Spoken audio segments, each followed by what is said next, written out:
Yesu, Bwana, uniguse.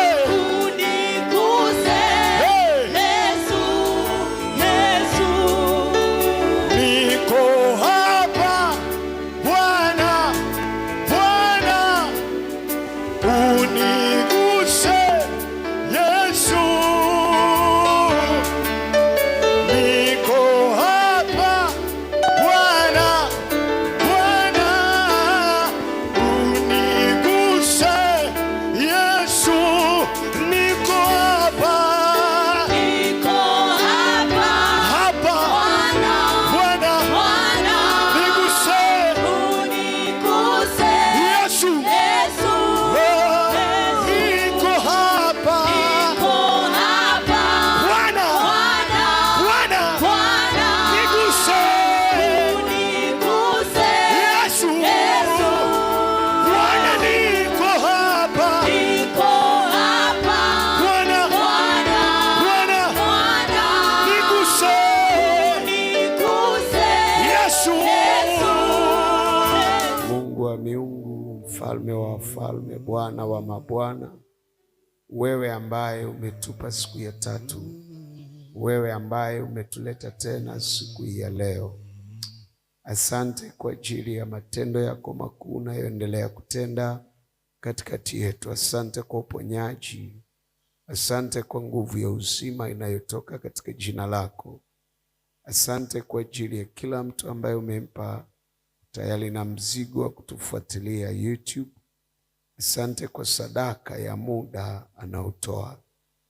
Wako wanaotusikia wakiwa mahospitalini, wakiwa nyumbani, waponye na wainue. Wako waliovunjika mioyo kabisa. Bwana Yesu, nenda ukafanye jambo jipya. Asante kwa ajili ya jioni hii tena. Na jiweka wakfu na watu walio mbele za uso wako, na wote watakaosikia ujumbe unaotoka katika vilindi vya moyo wako. Sema nami niseme na watu wako hawa. Roho Mtakatifu, tuguse tena na tena kwa kadri ya makusudi yako, katika jina la Yesu, amen. Ninaomba tuketi. Washukuru sana praise and worship team. Asanteni kwa utumishi. Asante wewe ambaye umepata nafasi tangu tumeanza, pamoja na utele wa majukumu, lakini unashiriki. Tunamshukuru Mungu kwa sababu ya shuhuda mbalimbali ambazo tunazipokea, na niendelee kuomba kwa wale ambao tumeendelea na mfungo wa siku hizi zote. Leo tukiwa siku ya 39 na kesho ni siku ya 40. Niwaombe, kama unazo shuhuda unaweza kutuandikia ukatutumia katika namba ya kwangu ambayo pia imo hapo kwenye skrini imo. Kama unatufuatilia, kwa nyinyi ambao mnajua namba yangu, unaweza kuandika. Kuna kitu ambacho Bwana amekufanyia, andika. Na ninyi mnaopata nafasi ya kusikia hapa, nasisitiza tena, ondoa mazoea. Itakuwa ngumu sana kubebana na wewe kama umeruhusu kwa kiasi kikubwa hali ya kuzoea. Unataka usikie kama jana, unajipa usumbufu kwenye akili yako. Najua shetani anakusudia kukuvuruga ili usidake kitu ambacho Bwana anasema, lakini itahitaji sana utayari na kiu ulionayo wewe binafsi ya kuruhusu nguvu za Mungu zikuhudumie ili usibaki pale. Mungu ametupa somo, lina kichwa cha somo kinachosema simama wewe imara, ili wengine wavuke na mwisho wewe pia uvuke. Na tunasema wewe ni wa kwanza, wewe ni wa kwanza ili wengine wavuke. Mistari tunaisoma ni kitabu cha Joshua sura ya 3 tumeanza kuangalia mistari 8. Bado hatujavuka kwenye mistari 8 ya kwanza, na tumeanza kuangalia mambo ya kuzingatia ili wewe usimame imara mbele ya wengine, mbele ya Yordani yako, ili kuvusha wengine na mwisho wewe uvuke. Na tangu siku 2 hizi zilizopita, na leo ni siku ya 3, tulikuwa tunaangalia jambo la kwanza la kutambua nafasi yako kiroho. Ujijue wewe kiroho ni nani. Na wakati ninasema pointi hii ya kujitambua, nikawa nakumbuka wakati ninafanya masomo Morogoro, chuo cha Biblia, niliwahi kuwa na maombi ya miezi 9 mfululizo. Na nilipokuwa naenda kwenye chepo kuomba usiku, kwa nafanya maombi usiku, nilikuwa nina agenda zangu za kuombea, lakini Roho Mtakatifu alinishikilia kwenye agenda moja tu, na agenda yenyewe nilikuwa ninapiga kelele sana nikiomba, namuuliza Mungu mimi ni nani. Na mwisho wa maombi yale nakumbuka picha ambayo nilipata. Zilikuwa picha 2. Picha ya kwanza nilikuwa ni duka kubwa zuri lenye nguo zinazofanana, suti zote zinanitosha, na nguo zile zote zimelipiwa.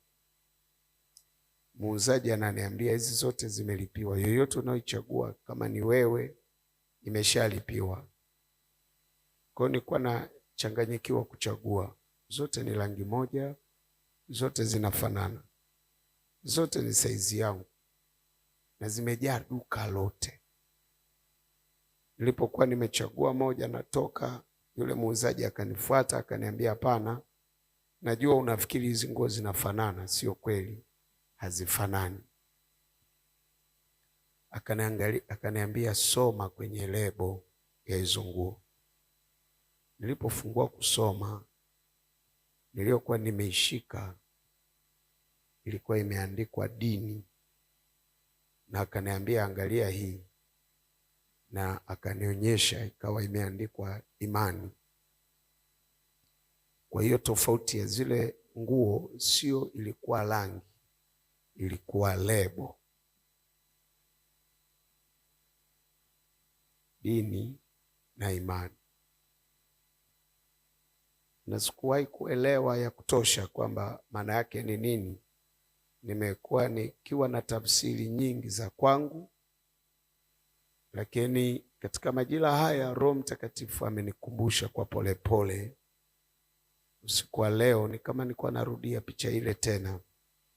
Alikuwa ananifundisha polepole, akinipa na picha ya pili. Picha ya pili nilikuwa naona msafara mrefu sana wa watu wanaenda kuwekewa mikono, wana anointiwa, wanapakwa mafuta, wakiandaliwa kwa utumishi. Na ilikuwa mistari mirefu sana, lakini mstari mmoja una watu wengi sana, na mstari mwingine una watu wachache sana. Mimi nilipofika, ukifika kinachoshawishi ukae kwenye foleni ya watu wengi. Unaamini kabisa hawa watu wengi watakuwa wanapata kitu kizuri sana, na hawa wachache labda wanaenda hakuna kitu cha maana. Lakini akili yangu ikaniambia, ni kama kuna mtu ananielekeza, ananiambia basi kabla haujaamua foleni gani ya kukaa, kimbia kule mbele uone wanapewa nini. Kweli kabisa, nikafika kule mbele nikaona kuna viti viwili. Kiti kimoja alikuwa amekaa mtu mwenye cheo kikubwa sana cha kidini kwa level ya askofu, na sura nilikuwa naitambua. Kiti cha pili alikuwa amekaa Yesu. Na kule kwenye foleni kubwa amekaa yule mtu mwenye cheo cha kidini kikubwa, lakini pembeni yake ana vitu vingi sana anavyovigawa. Yule mtu ana vitu vingi sana vizuri, vingi mno anavigawa, baiskeli, vitu vingi sana anagawa. Kwa hiyo kule alikokaa Yesu ni kama hamna kitu, anawawekea mikono tu, anawaacha waende. Wote wanatumwa kwa huduma, wanawekewa mikono, wanafanyiwa anointing, wanapakwa mafuta kwa huduma. Kwa hiyo hata kama unamwona Yesu pale, lakini huku kuna vitu kibao, unatamani ukae huku. Lakini baadaye yule mtu anayeniongoza akaniambia, usiondoke kwa haraka, subiri kidogo uone wanavyopewa. Akaja mtu hana mikono, akawekewa mikono, hana mikono hii ya kushikia, lakini zawadi aliyopewa, alipewa baiskeli ya kuendesha, baiskeli kubwa ya kuendesha. Na alipokuwa hawezi kuishika, niliona wale watu wanaomsaidia yule anayewawekea mikono, wanamnyanyua, wanamweka juu ya baiskeli na wanamsukuma aende. Yatakayotokea mbele atajua mwenyewe. Niliona watu wanapewa vitu kuliko hali yao ya kawaida ya mwilini. Wanapewa zawadi, wanawekewa mikono, lakini wanapewa vitu ambavyo hawawezi kuvimanage, hawawezi kuviendesha. Lakini kitu kilichonishangaza, wanapewa kana kwamba wanaanointiwa.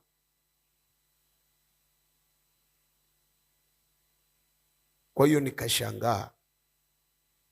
Ndipo baadaye nikakubali kwamba sitakaa foleni ile, nitakaa hii ya watu wachache. Lakini kama Yesu alikuwa ananionyesha tu nione.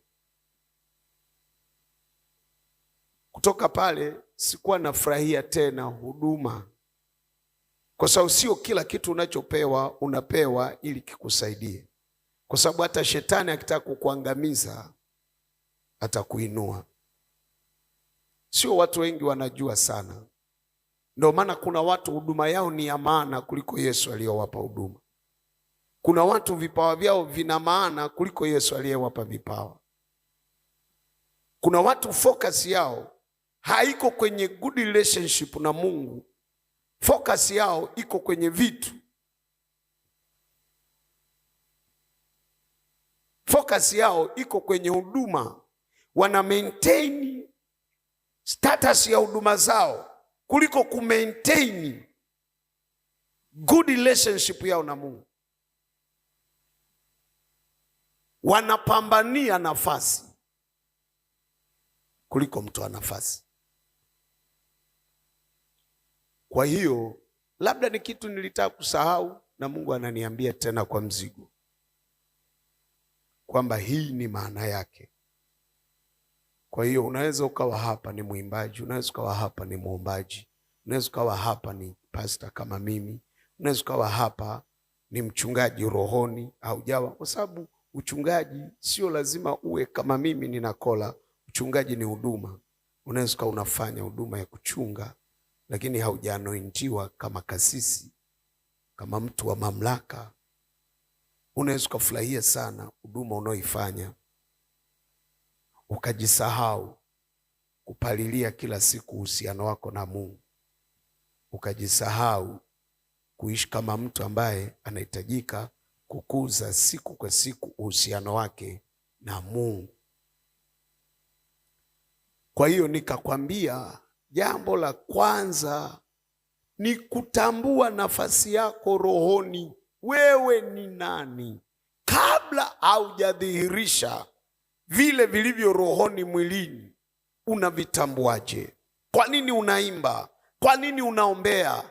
Kwa nini unafanya unachofanya? Unakifanya kwa msukumo wa nje ama unakifanya kwa msukumo wa ndani? Unajifahamu vizuri kwamba wewe ni nani?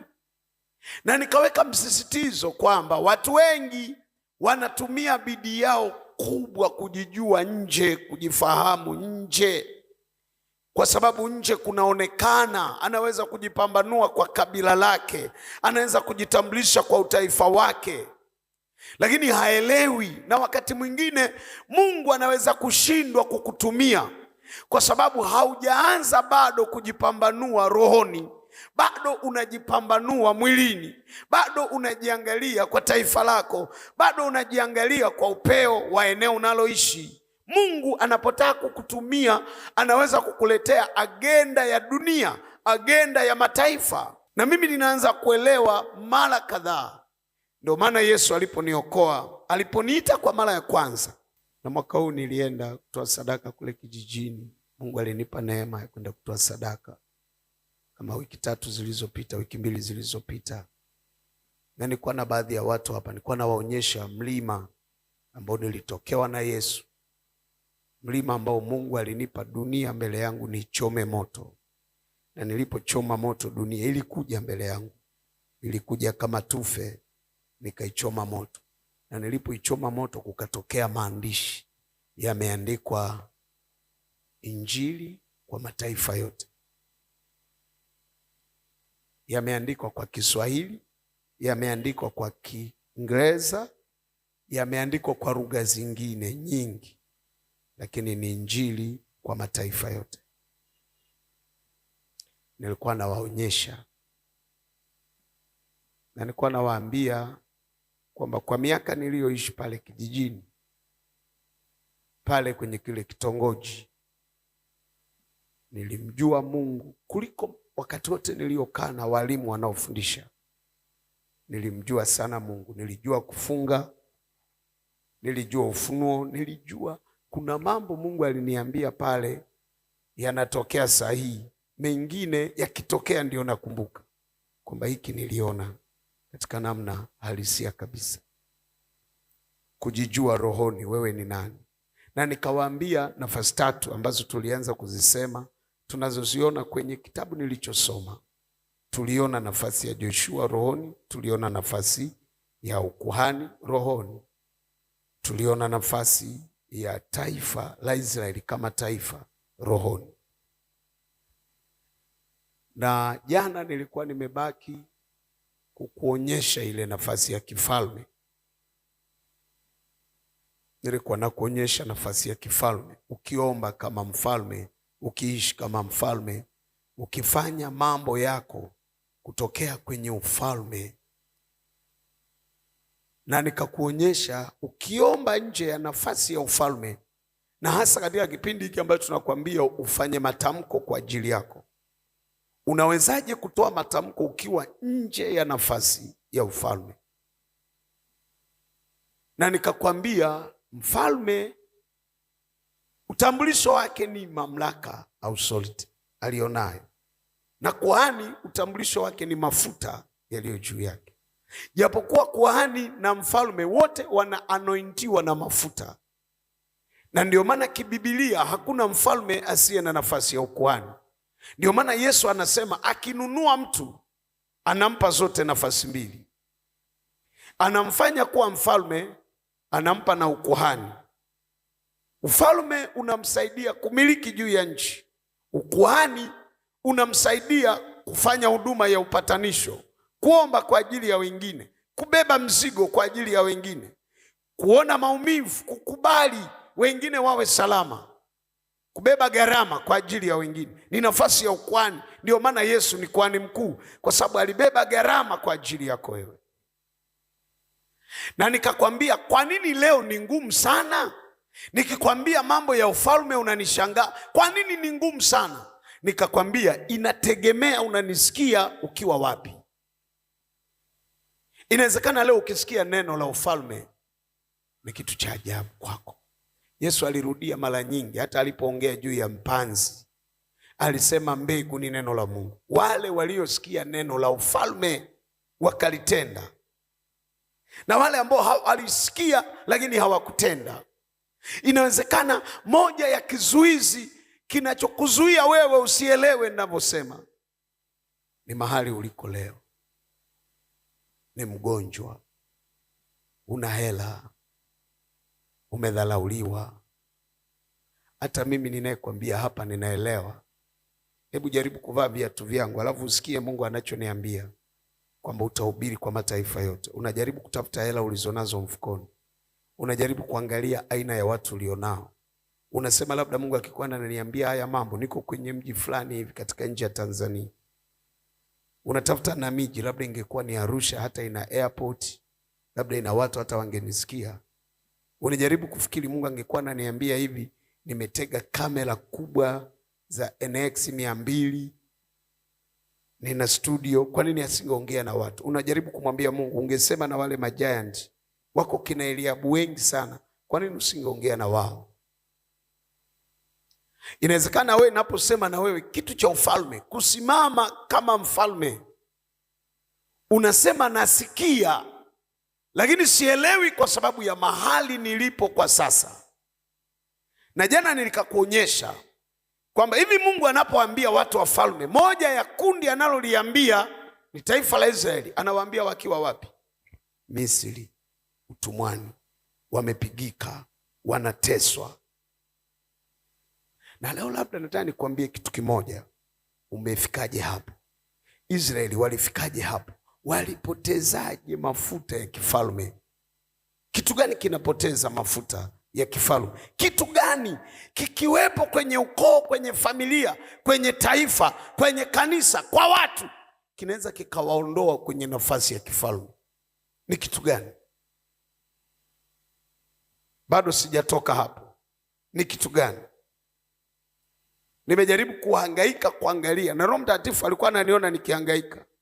Nikasema ni nini hicho kiliwasababisha hawa watu wa Israeli waondoke kwenye ufalme, kwenye ile nafasi? Kwa nini waliondoka Kanaani? Kwa nini waliondoka kwenye nchi waliopewa kumiliki? Kwa sababu sikia nikwambie, mafuta ya kifalme yanadai eneo. Kama uelewi, mafuta, ukishakuwa na mafuta ya kifalme yanadai eneo la kutawala. Mafuta ya kifalme hayakutaki uwe mpangaji, hayakutaki uajiliwe kwenye kitu cha mtu. Mafuta ya kifalme yanataka space, yanataka eneo. Mafuta ya kifalme hayakutaki kusimamia kitu cha mtu. Mafuta ya kifalme yanakutaka uwe ona wa vitu vyako. Yanakutaka usikie kupata eneo, kupata space. Ndio maana Mungu ukiona amembariki Ibrahim, akimbariki mifugo. Mungu hawezi kukubariki utajiri wa mifugo halafu anakupa upako wa kujenga apartment. Haiwezekani. Lazima akupe upako wa kuwa na eneo. Maana yake ni nini? Lazima uwe na land, uwe na ardhi ambayo hivyo vitu ulivyo navyo. Sasa hilo eneo ni kitu cha kiroho, lazima kule ndani. Na ndio maana Mungu anataka kuwabariki watu, anawaambia panueni mahali pa hema yenu, ongezeni, panueni vigingi. Anawaambia kingdom, ufalme wangu ukija unadai eneo. Ukisikia unaimba ndani, ukisikia unahubiri ndani, ukisikia unaombea ndani, kitu kimojawapo ambacho kinakuja kama ni mafuta ya kifalme, unadai eneo. Unahitaji kuwa na eneo la kufanya hicho kilicho ndani yako. Ukijiona unajibana chumbani peke yako, maombi yako unataka yaishie chumbani, unataka kilicho nacho kikutoshe wewe na watoto wako, unataka ulicho nacho ujifungie, unaogopa kukitoa kana kwamba kinakotoka kimeisha. Lakini mafuta ya kifalme huwa yanadai eneo.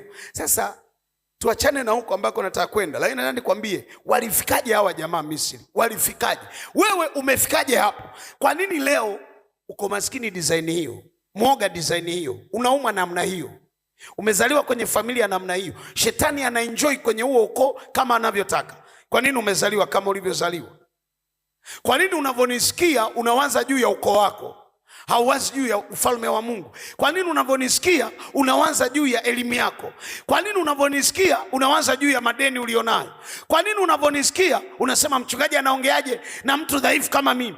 Umefikaje hapa? Nataka unisikilize. Hawa jamaa walifikaje hapa? Unafikiri walifika kwa sababu ya utumwa? ufalme ndani yao uharibiwa na utumwa waliokuwa nao? La hasha, si hivi. Unadhani ni kwa sababu ya dhambi walioifanya? Hapana, sio hivi. Walifikaje sasa kama sio ni utumwa?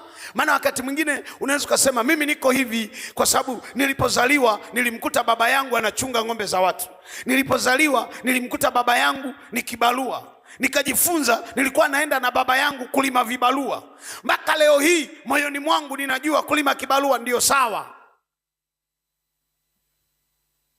Unaweza kusema mimi nilizaliwa nikakutana na wazazi wangu hawana mbele wala nyuma, nimenyonya na kukopi kila kitu kwao. Unaweza kusema nimezaliwa kwenye taifa la watu ambao hawajiamini, wanajiamini wao wako dunia ya 7 na mimi nimebeba hayo, hatuko dunia ya kwanza na mimi naishi pamoja nao kwenye dunia kama nilivyoambiwa. Nimetokea kwenye kabila nililoambiwa hawawezi kumiliki. Nimetokea kwenye kanisa nililoambiwa hakuna nguvu za Roho Mtakatifu. Tangu nimeokoka sikufundishwa juu ya uweza wa Bwana, sikuambiwa.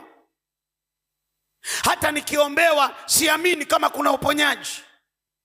Nikiona kwenye video watu wakipona najua ni maigizo. Sijawahi ku experience nguvu za Mungu. Walifikaje pale? Kitabu cha Mwanzo 15. Mwanzo 15 mstari wa 16. Mstari wa 16. Maandiko yanasema hivi: na kizazi cha 4 kitarudi hapa. Kizazi cha 4 kitarudi hapa, maana haujatimia uovu wa Waamori bado. Kizazi cha 4. Hebu sema kizazi cha 4. Mnakumbuka tulipokuwa tunajifunza somo la malango ya familia? Mnakumbuka? Tulisema familia, tunaposema familia tunaongelea juu ya nani na nani? Mnakumbuka? Tunaongea juu ya vizazi 4 kibibilia. Sasa angalia kitabu cha Mwanzo kinasema na kizazi cha 4 kitarudi hapa. Haya ni maneno yanazungumzwa kwenye madhabahu. Yaani Ibrahim ameenda kutoa sadaka baada ya Mungu kumwambia mambo mengi, ahadi nyingi, kwa maelekezo ya Roho Mtakatifu akachukua ndama, akaenda akapasua vipande pale akaweka, na Ibrahim akatulia madhabahuni asikie Mungu atasema nini. Halafu Mungu anamwambia nitakupa uzao mwingi sana, lakini anamwambia hata kabla hao watoto haujawazaa watakuwa watumwa Misri kwa miaka 400. Ila wewe hutaenda, wewe utaishi hapa mpaka utakufa.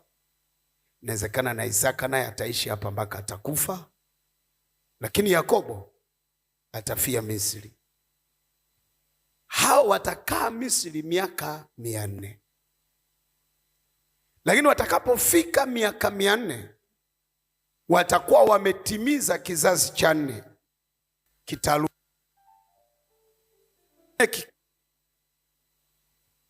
Kizazi kikirudi, hata pamoja na kuwa kitarudi, uovu wa Waamori utakuwa haujatimizwa bado. Unasikia? Unanisikia? Kwa hiyo unajua hawa jamaa walifikaje pale? Hali ya ufalme iliharibiwa na nini? Jibu lake ni kwamba hali ya ufalme haikuharibiwa na utumwa. Hali ya ufalme ndani yako haijaharibiwa na dhambi. Hali ya ufalme ndani yako imeharibiwa na uovu. Na nimewahi kuambia hapa juu ya tofauti ya dhambi na uovu. Dhambi unafanya wewe na unatubia wewe. Uovu ni kitu umekirithi, unaishi nacho kama kawaida ya maisha. Uovu ni kitu kinajiandalaini na fahamu zako, unakikubali kama taratibu ya maisha, wala huna sababu ya kuhoji. Ukishajijua we ni Mnyakyusa, uhitaji kuhoji. Unajua mimi ni Mnyakyusa na haya ndiyo yapasayo kwa Mnyakyusa, uhitaji kuhoji. Uovu ni staili ya maisha. Uovu unapatikanaje? Uovu unapatikana kwa watu kuabudu miungu, na ndio maana hapa wanatajwa kwa jina Waamori. Sasa ukijiuliza Waamori ni kina nani? Hawa Waamori wanaotajwa hapa, hawa ni watoto wake na Hamu. Hawa ni wajukuu zake na Nuhu. Wasomaji wa Biblia mnajua habari ya Nuhu na Hamu. Kwenye kitabu cha Mwanzo sura ya 10 mnajua kijana aliyeona utupu wa baba yake na baba yake akamlaani. Hamu ni mtu aliyelaaniwa, akatengeneza uzao, na uzao wake huyu jamaa ndio uzao wote uliokaa Kanani. Ndio unasikia yeye mwenyewe aliitwa Mkanani. Halafu akazaa Wahiti, Wayebusi, Wahivi, Waperisi, halafu akazaa na Waamori. Sasa hao Wahivi, Wayebusi, Waperisi, Wanani walikuwa wanajitahidi kumwabudu Mungu kwa kubahatisha, lakini Waamori waliamua kuabudu miungu mingine, na walichukua kila mtoto anayezaliwa kwanza wakamchinja juu ya madhabahu kama malimbuko kwa miungu yao.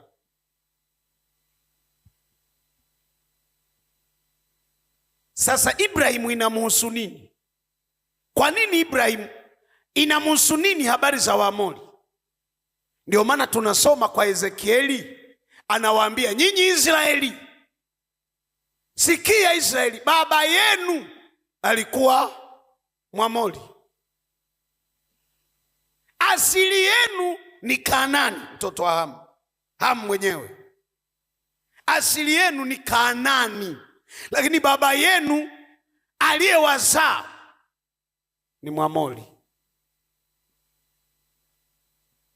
Ndio maana nawaambia, kwa sababu mlizaliwa na Mwamori, mlipokuwa wazaliwa wa kwanza mlitakiwa mfe. Kitovu chenu hakikukatwa, hamkuoshwa, hamkutakaswa. Zile process za kufanywa watoto wa Mungu hazikuwepo. Kwa nini? Kulikuwa na staili ya maisha inayomfanya shetani aendelee kutengeneza kingdom. Usilizike kufanya biashara nje ya ufalme wa Mungu. Usilizike kwa sababu inawezekana ukawa mtumishi wa Mungu lakini ni nje ya ufalme wa Mungu. Kilichowafikisha pale walipofika mpaka ufalme ulio ndani yao ukaharibiwa ni uovu. Kwa nini uelewi wewe leo? Kwa nini unasikia unaona kama hayakuhusu Kongo wala uovu? Labda we ni kizazi cha pili. Swali langu ni hili: nani yuko hapa hakuwahi kuabudu miungu? Nani yuko hapa hakuwahi kunywa dawa za kutoka kwenye madhabahu za miungu? Nani ana baba yake hapa hakuwahi kwenda kutambika juu ya uchumi wake?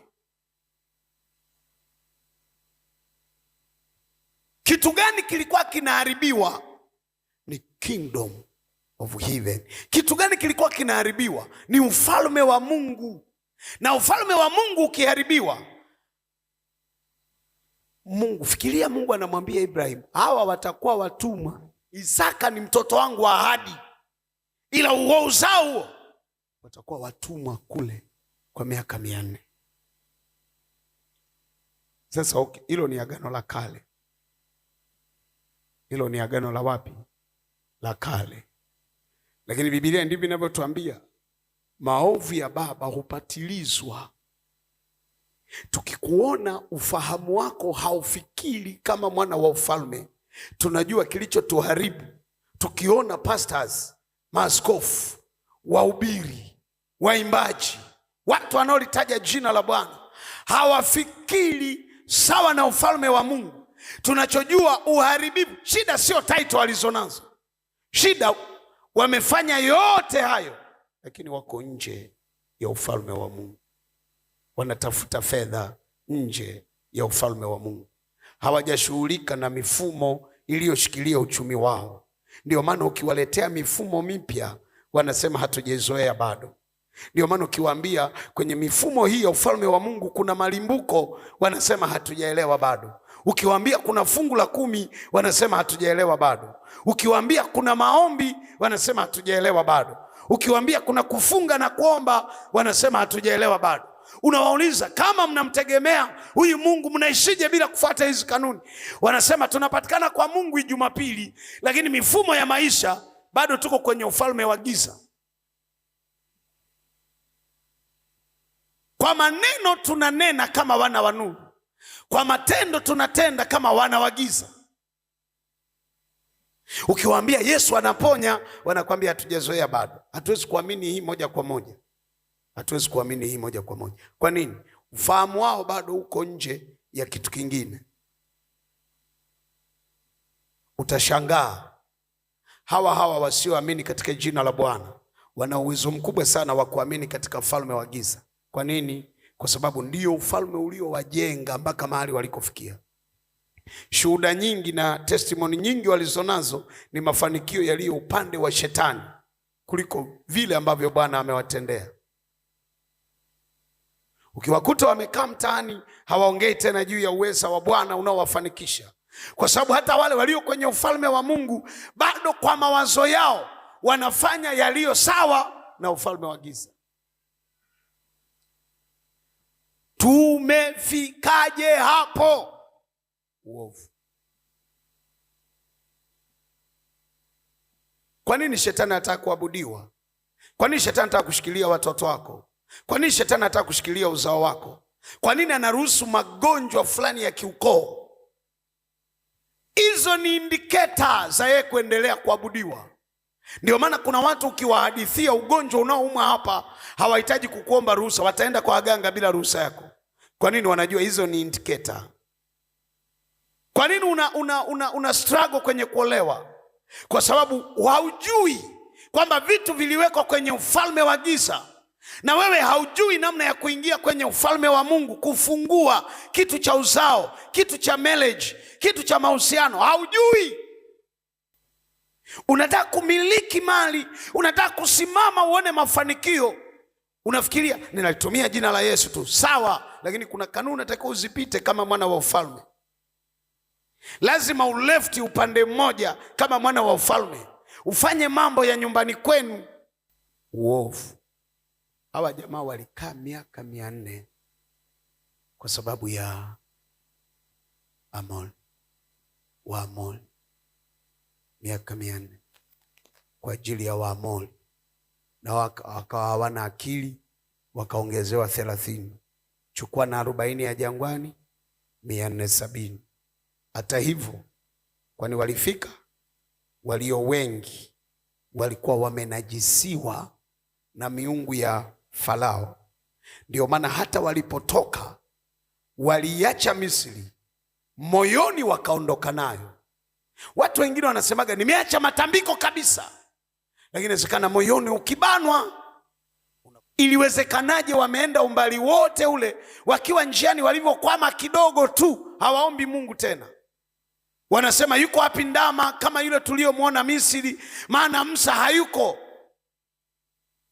Kwa nini? Kile walichokiona, ule ufalme waliouona ndio uliobaki kwenye fahamu zao. Hata wakiambiwa fungueni macho, kuna ufalme mpya, wanasema huo hatujauona bado. Tumeona wizi ndio utatufanikisha, hiyo halali hatujaiona bado. Tumeona uongo ndio utatuinua, huo ukweli hatujauona bado. Tumeona dhuluma ndio itatusaidia, hivyo vya halali hatujaviona bado. Kwa wakamtengeneza ndama, kwa sababu ndo waliishi naye Misri. Kwa nini walikuwa hawataji zabibu za Kanaani wanakoenda? Kwa nini walikuwa hawataji vinavyopatikana kwenye ufalme wa Mungu? Wanataja vinavyopatikana kwenye ufalme wa Farao. Kwa sababu kwa kweli kimwili kabisa waliondoka, lakini kiroho walibaki. Na Mungu akasema, angalia, Mungu alisema sitawapitisha njia ya haraka wafike. Nataka niwapitishe huku jangwani, niwatweze, niwajaribu, niwapime, ili niwafanye kuwa wangu. Inawezekana njia yako ya kufika kwenye baraka zilizokusudiwa ni hii hapa, lakini kila Mungu akikuangalia anakuona bado una mawazo ya kale, bado akikupa utavurugikiwa, bado akikuinua anajua kabisa huduma yako inatakiwa ipande kesho, lakini akicheki ufahamu ulionao anasema azunguke zunguke, na ikibidi kama haujaelewana na huo ufalme. Ndio nimeshangaa Mungu haogopi kukufanya uishie jangwani, kwa sababu bado akili hazijakaa sawa, haujaelewa ufalme.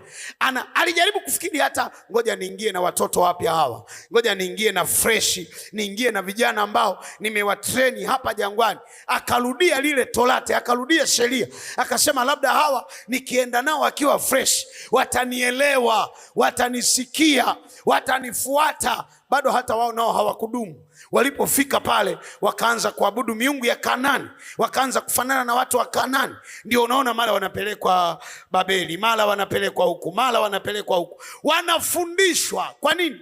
Uovu una destroy kingdom, ufalme.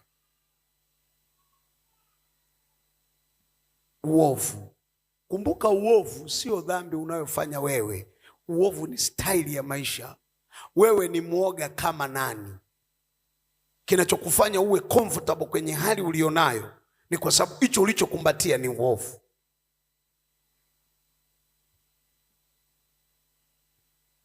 Jaribu kujicheki kwa nafsi yako.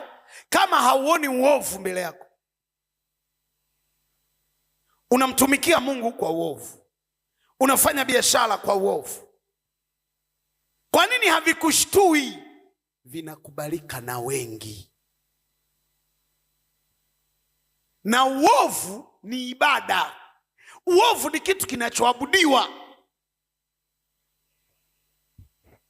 Wakati mwingine kimetungiwa na sheria, ukienda kinyume utaadhibiwa. Kinakubaliwa na wengi.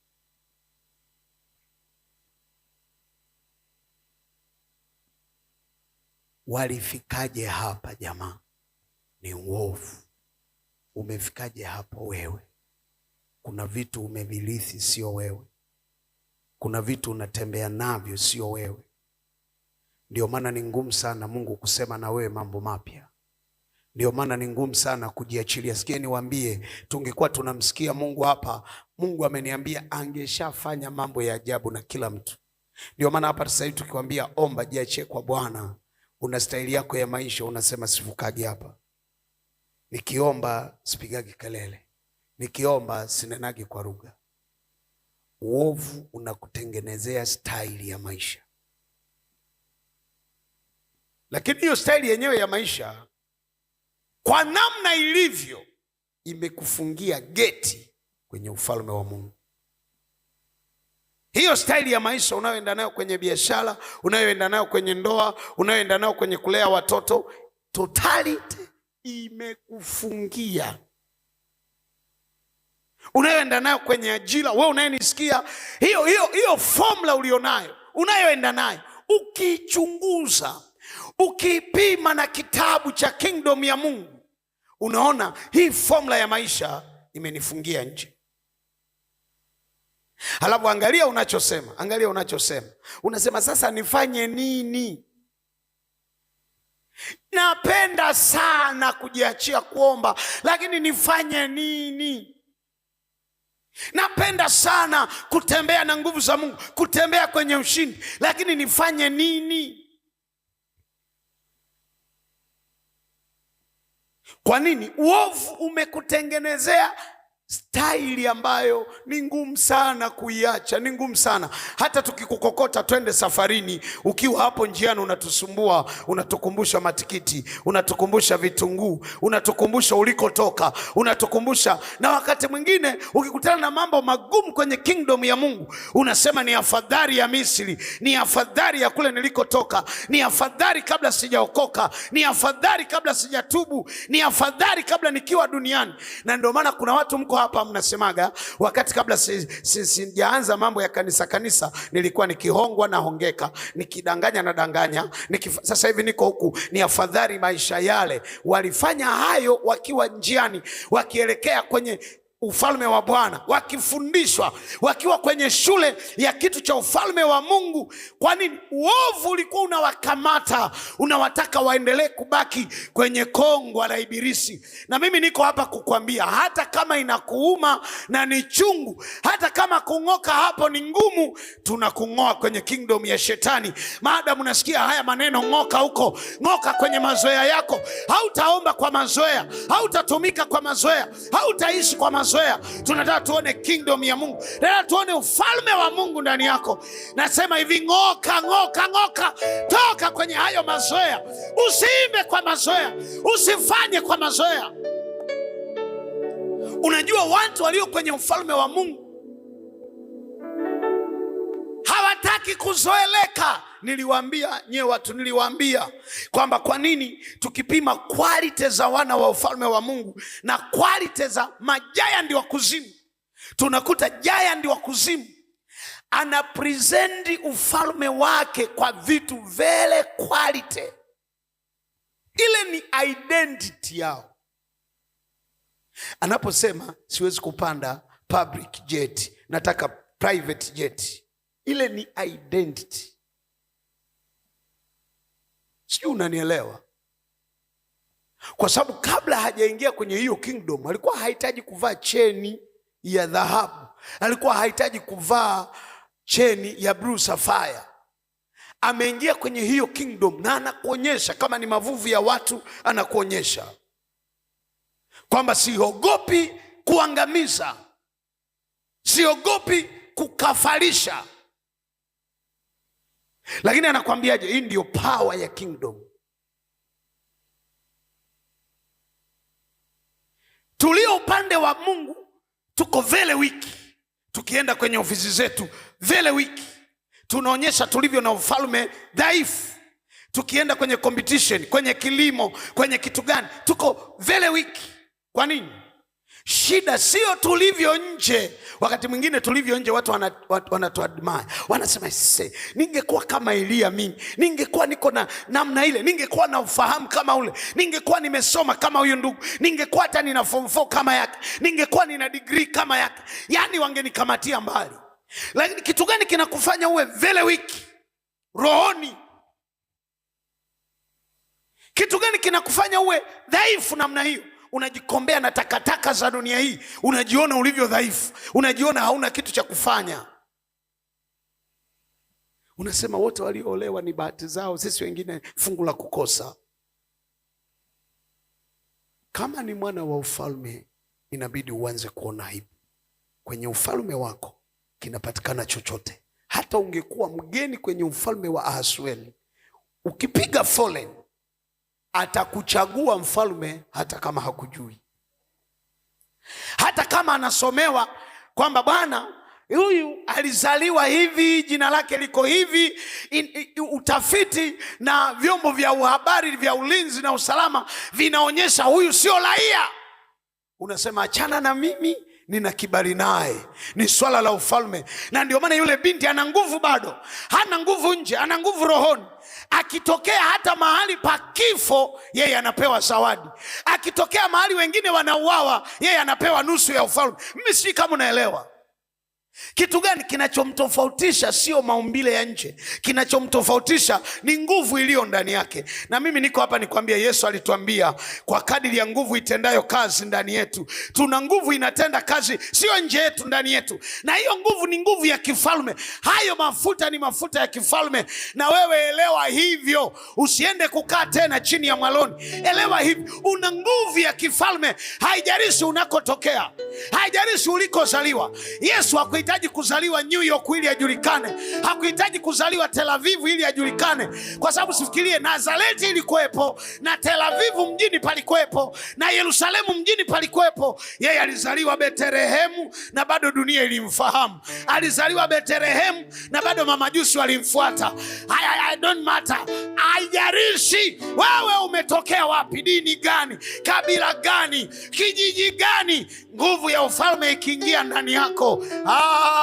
Sikiliza nikwambie, nguvu ya ufalme ikiingia ndani yako, nguvu ya ufalme ikiingia ndani yako, haijalishi muonekano wako nje, haijalishi wewe una nini ama hauna nini, nguvu ya ufalme ikiingia ndani yako, watakutafuta kwa sababu ya hiyo nguvu ya kifalme iliyo ndani yako. Lakini uovu unaweza ukakutaito. Uovu unaweza ukakutengenezea fake CV kwamba hii ndio wewe. Leo moja ya kitu nataka nikufundishe, futa CV yako ile inaokufanya ulie kila siku. Una CV lako fulani, nilitoa mimba 5, niliolewa, nilibakwa, nilifurugwa, nilifanywaje, nilifukuzwa, niliachika, niliua. Nataka nikwambie, futa hiyo CV, kwa sababu msalabani pana CV mpya. Futa hiyo CV. Sikiliza nikwambie, uovu wa kipindi kile ulihitaji miaka 400, lakini uovu wa leo unahitaji msalaba wa Kristo. Uovu wa wakati ule ulihitaji kafara ya ng'ombe na mbuzi na kuhani, lakini uovu wa leo, Yesu anasema nimekununua wewe mwenyewe. Wewe mwenyewe unakuwa mfalme, wewe mwenyewe unakuwa kuhani. Alafu usitafute sadaka. Sadaka ni damu yangu, sadaka ni damu ya Yesu. Anasema damu yangu hiyo unaingia nayo patakatifu kwenye kiti cha rehema. Unamwambia Bwana, nafuta CV ya kwanza, nafuta title ya kwanza. Ndio maana Biblia inasema yeye mwenyewe alichukua ile hati iliyoandikwa miaka 400, hati iliyoandikwa utatawaliwa na shetani, hati iliyoandikwa magonjwa, hati iliyoandikwa kushindwa. Akasema naigongomelea, na walio makuhani pamoja na mimi wakiwa na mashtaka ya namna hii waje msalabani. Lakini hauwezi kwenda msalabani na mentality ya kushindwa. Kwani hatuna msalaba? Na wengine wanauvaa bado wagonjwa, wengine wanaulalia bado wagonjwa. Hawajui yaliyotendeka kwenye ule msalaba, hawajui kilichorudishwa na ile damu ya Kristo, hawajui kilichotokea kwenye ule msalaba, hawajui wakiutazama ule ni alama ya ufalme usiotetemeshwa, ufalme usiotikisika. Wacha nikwambie, hakuna ugonjwa tena ambao hautapona kwenye mikono yako. Hakuna tena tatizo ambalo ukiomba halitajibiwa. Hakuna tena. Kwa nini? Swala sio maombi, umebadilisha maombi. Swala umebadilisha mahali pa kuombea. Ulikuwa unaomba kama mtumwa na unasimama kama mfalme. Ulikuwa unaomba kama kijakazi, unasimama kama kuhani. Ulikuwa unaomba kama mpitaji tu, sasa unasimama kama kuhani, kama mfalme.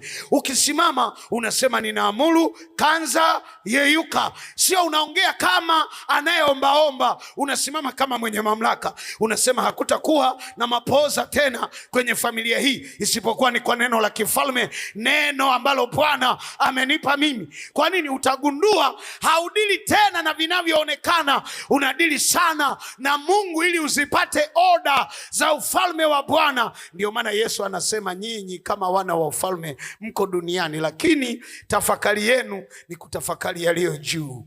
Ukisema yaliyo juu, Kristo aliko. Kristo yuko wapi? Ametawala juu ya magonjwa, anatawala juu ya miungu. Kristo yuko wapi? Alifufua wafu. Kristo yuko wapi? Aliponya viwete. Tafakari ni yaliyo juu, Kristo aliko. Watu wakisoma huu mstari wanasema tunatafakari ili twende mbinguni. Hapana, tunatafakari pia twende mbinguni, lakini tuishi kwenye viwango ambavyo Kristo aliishi, viwango ambavyo Kristo alituonyesha. Tafakarini yaliyo juu, msitafakari yaliyo katika nchi. Msitafakari magonjwa yao. Unajua kutafakari vitu unavionyesha nguvu yake. Walimtafakari Goliati, walishindwa kumpiga. Alimtafakari Mungu, akamtandika Goliati. Unaona tofauti? Walimtafakari Goliati, wakakimbia siku 40. Na kila wakati akija mgeni wanamwambia habari ya Goliati. hawamwambii habari ya Mungu. Akija mgeni, ndio maana kwenye ukoo wenu akizaliwa mtoto anaridhishwa mambo ya ugomvi, anaambiwa habari ya magonjwa, anaambiwa habari ya taifa, anaambiwa habari ya shida zilizoko. Nao walipokuwa wanampokea Daudi, hawakumpokea kwa jina la Bwana, walimpokea kwa matatizo. Ndio maana wako watu hapa, kikizaliwa kitoto cha kike wanalia, wanasema umekuja kwenye taabu zetu. Kikizaliwa cha kiume wanalia, wanasema umeingia kwenye shida zetu. Alipokelewa. Na wewe sijui ulipokelewaje ndugu yangu? Tuko tuliopokelewa kwa vilio na masimango na taabu.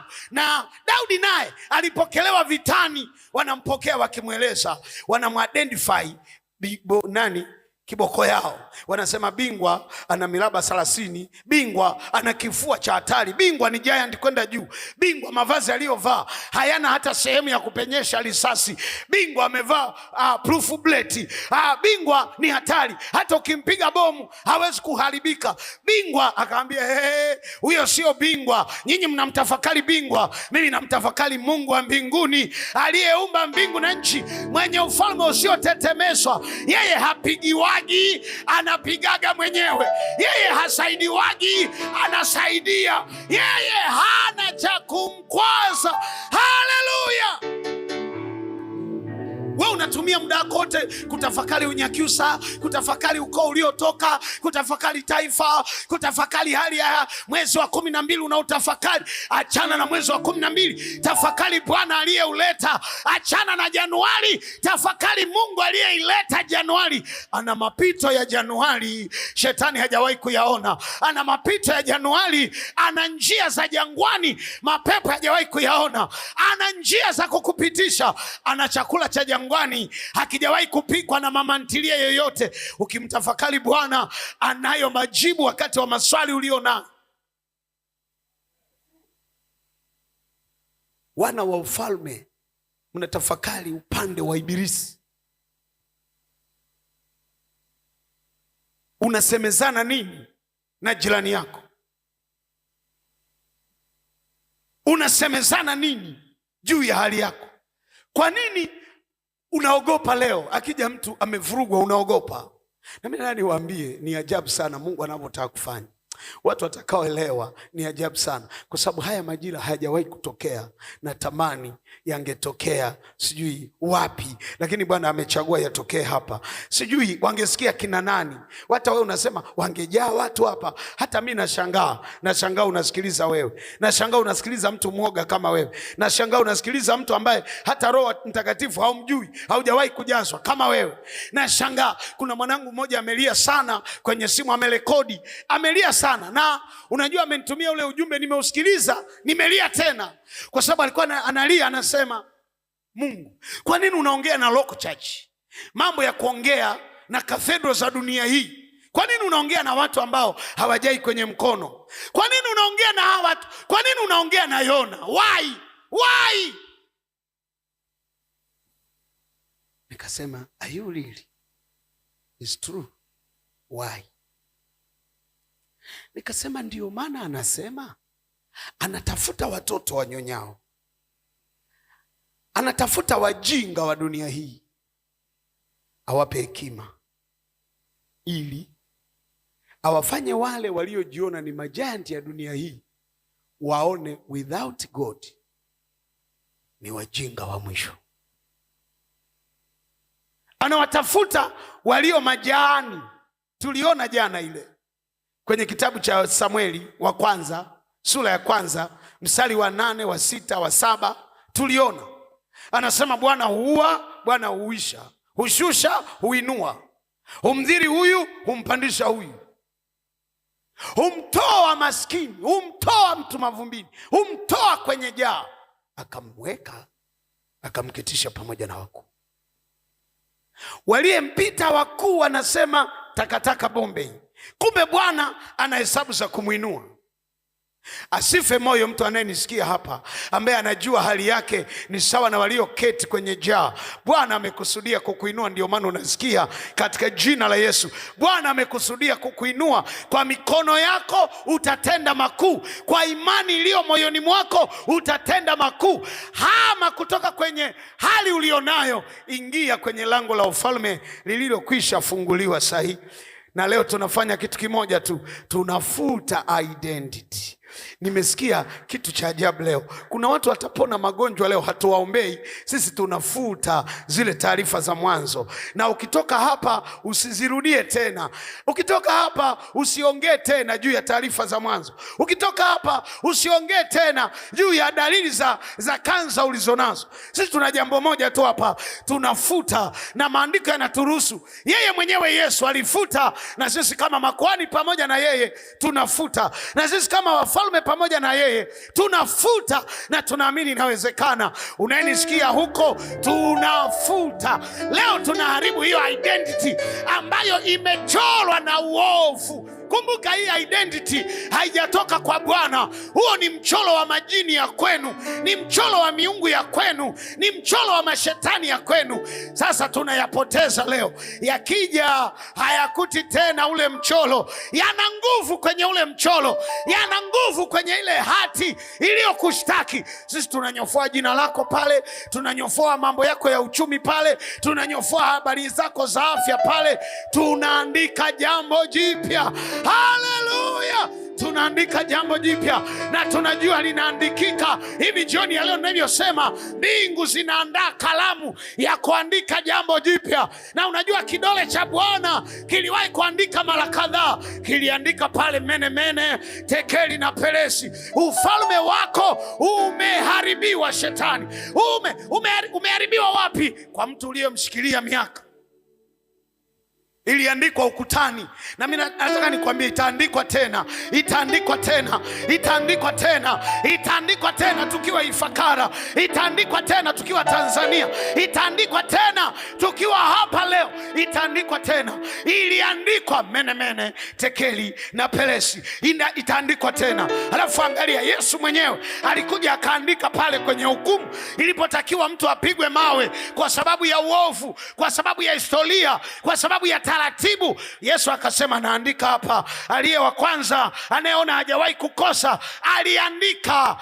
Kidole cha Bwana kitaandika tena, na kikiandika maana yake kuna habari za mama zinafutwa. Habari za yule mama zilifutwa, na walipoamka anauliza, hawakukupiga? Anasema, hawajanipiga. Labda nipige wewe? Anasema, hapigwi mtu hapa. Mwanangu, umesamehewa. Mwanangu, wewe ni mtu mpya. Mwanangu, wewe sio chaodoa tena. Mwanangu, wewe sio malaya tena. Mwanangu, wewe sio mwizi tena. Mwanangu, wewe sio mgonjwa tena. Mwanangu, wewe sio mkavu tena. Mwanangu, wewe una nguvu za Mungu. Walioandika uongo juu yako tumefuta. Usituletee habari hapa, mimi ni malaya wa jana, sijui. Mimi ninajua unasikia neno hili, kuna habari mpya zinaandikwa juu yako. Kuna habari mpya zinaandikwa juu yako. Mimi sijui, najua kuna habari mpya zinaandikwa juu yako. Najua kuna habari mpya zinaandikwa juu yako. Kuna habari mpya lazima Bwana aziandike, zinaandikwa juu yako. Ulisema, naposhindwa nikuite. Hivi leo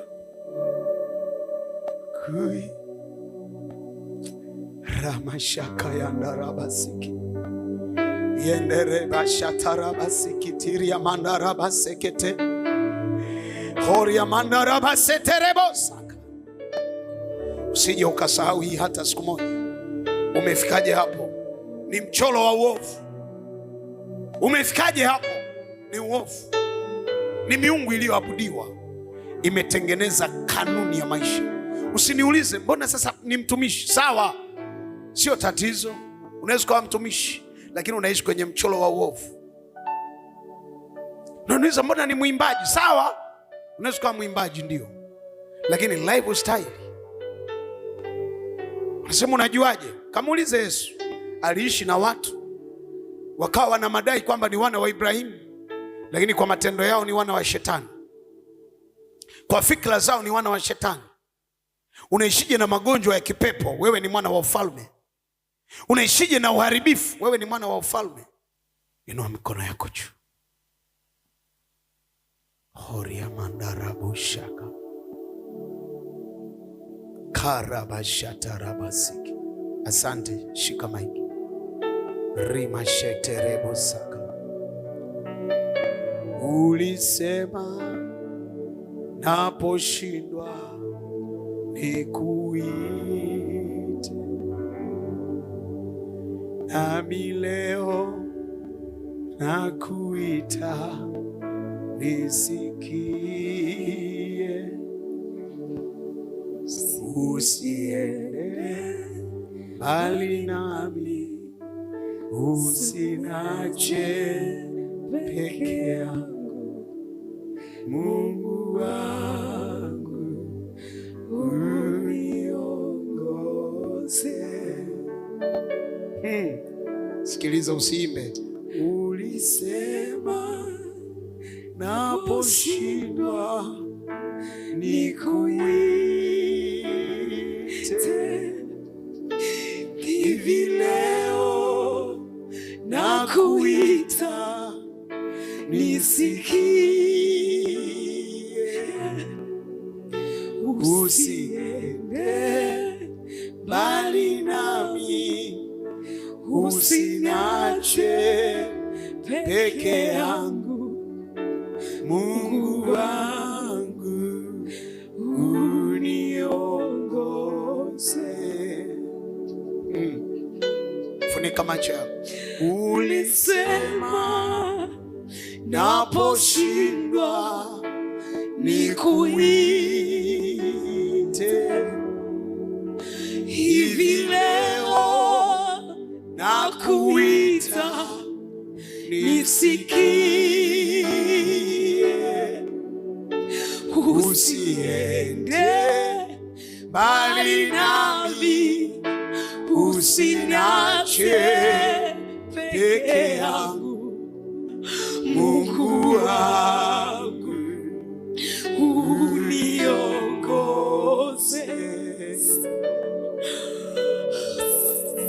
Ulisema naposhindwa nikuite,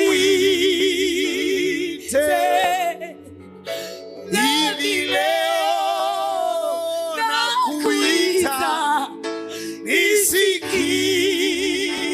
Bwana, usiende mbali nami, usiniache peke yangu, Mungu wangu uniongoze. Tulia mbele za Bwana, tulia tu mbele za Bwana.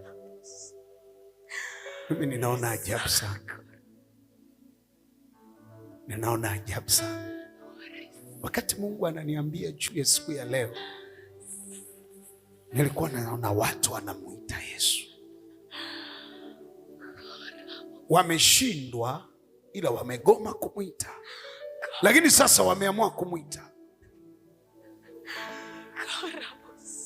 Na unajua usimuite kistaarabu. Kamuulize Bartimayo alihitaje, fikiri alihitaje. Usimuite kama unatumwa na mtu, kwa sababu tuna assignment mbele yetu ya kufuta kilichoandikwa, habari ya magonjwa yako, habari ya unavyoteswa, habari ya unavyoonewa, habari ya uchumi wako, habari ya uzao wako, habari ya tumbo lako. Kumbuka tulikotoka, kinachokushikilia hapo ni uovu na we haukujua. Karaba shaka ya ndarabasi ripo shaka ya ndarabasila. Mala hii tukiabudu, nitakuruhusu uimbe, na kuna nguvu za Mungu zitakuja kwako. Sitakwambia cha kufanya. Ukisikia uje hapa madhabahuni, ukisikia kuna vitu utasikia kufanya, sitakwambia. Lakini ukumbuke kinachotokea, kuna habari zinafutwa. Hata wewe unayetusikia, kama unaendesha gari, simama. Nguvu za Mungu zitakuwa sio za kawaida. Kama uko jikoni, tafuta mahali pazuri, kwa sababu hizo nguvu zikija, kumbuka shetani hataki tufute, na sisi tunafuta. Maana yake kuna magonjwa yanafutika, kuna uharibifu leo unafutika.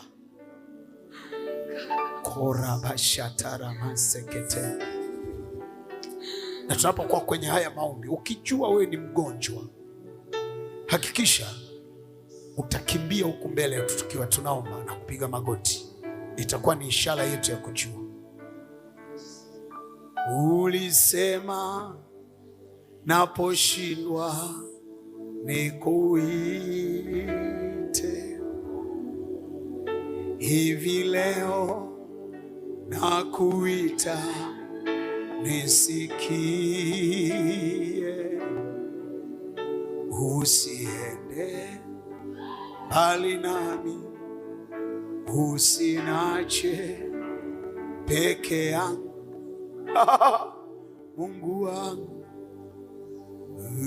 uniongoze. Ulisema naposhindwa nikuite, hivi leo nakuita nisikie. Usiende mbali nami, usinache peke yangu. Mungu wangu uniongoze.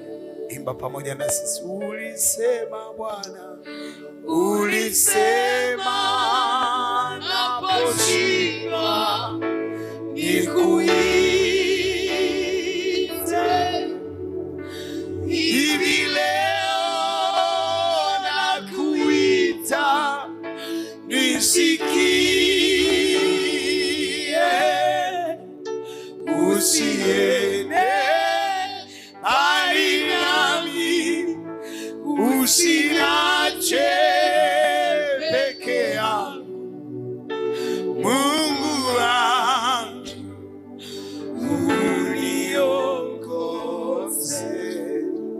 Ulisema Bwana, ulisema naposhindwa nikuite,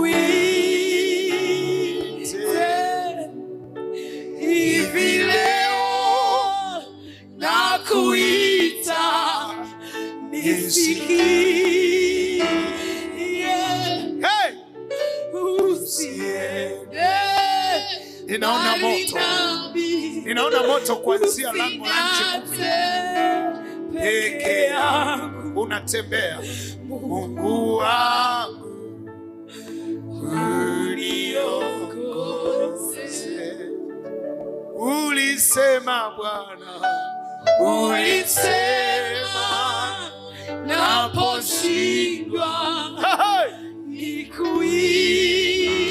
Ninaona moto. Hivi leo nakuita nisikie. Usiende mbali nami, usiniache peke yangu. Mungu wangu uniongoze. Ninaona moto unatembea tokea lango la nyuma. Ninaona moto unatembea tokea lango la nyuma. Ramasaka ya ndarabasiki. Na moto unatembea tokea lango la nyuma. Kama umekaa simama. Kuna moto unatembea kutokea lango la nyuma. Nataka niuruhusu sasa uingie. Nataka niuruhusu. Umekuja kulamba kila uharibifu. Umekuja kufuta. Sikujua nini kitatuma, ni moto. Umekuja kulamba taarifa mbaya, taarifa za uharibifu, magonjwa. Ninakuruhusu, ninakuruhusu, ninakuruhusu, ninakuruhusu. Jiandae na uruhusu. Jiandae. Prepare yourself.